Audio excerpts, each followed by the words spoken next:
Happy Friday, Bucket Brigade. What's poppin'?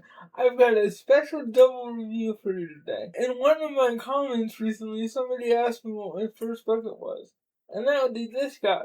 The D&D D20 for the Honorary Thieves release from 2023. But alongside that bucket, this thing was also released for the non-US audience. This is the Thundershot head. While not as viral as the Doom Sandworm bucket, he's definitely got a lot of press in the games industry, which is where I learned about them, and I was able to pick this one up at launch.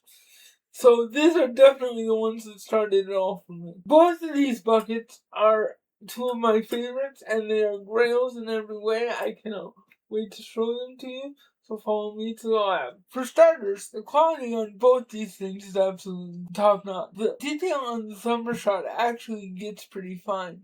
You can see individual scales and teeth, and they still managed to capture the most important thing about the dragon. Damn, boy, he's thick! The detail on the D20 is a bit more cartoony, but in a very charming way. It's very much meant to be a nerdy homage to the tabletop game, and that's what you get here. It's a very premium bucket, and I just love everything about it. Everything from the gold and red numbering, reminiscent of the original red box of D&D, to the ridges on the edges of the die. Just scream Dungeons and Dragons. Also, both of these buckets are remarkably sturdy. I use my D20 bucket to store my D&D dice collection, and in that sense, it's the one piece of my hobby that gets the most use.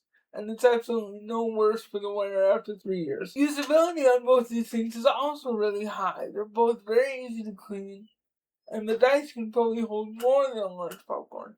But unlike a lot of shaped buckets, they open up completely, which means it's very easy to access. There's an additional feature on the Thundershot head that I want to talk about. With just a little bit of mounting hardware and some ingenuity, you can slap this puppy up on the wall of your game room, and voila, you're the Dragon Slayer now, and you have a shoulder-mounted dragon head. I want to do a video on how I display Thundershot here on the channel in a few weeks. The original price of the dice was $45 US, and it was exclusive to AMC, and the dragon head was harder for me to track down.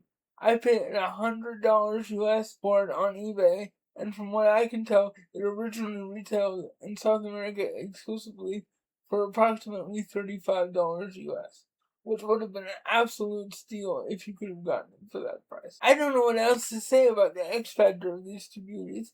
If you're any kind of fantasy nerd, the dragon head is super cool.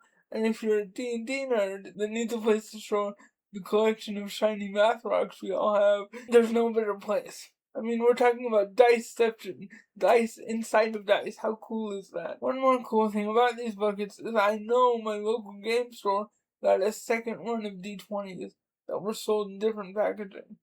They're functionally the same object as the empty buckets, but that means there's a lot of them around, and they become very desirable in the hobby. Yeah, guys, that's today's video. I hope you enjoyed it. Like I said, this was my first bucket, and my first international bucket. I can't really give these an objective score because I love them so much, but I figured I could show them off. They're two of my personal grails, and they're what started the hobby for me. Thanks again for watching.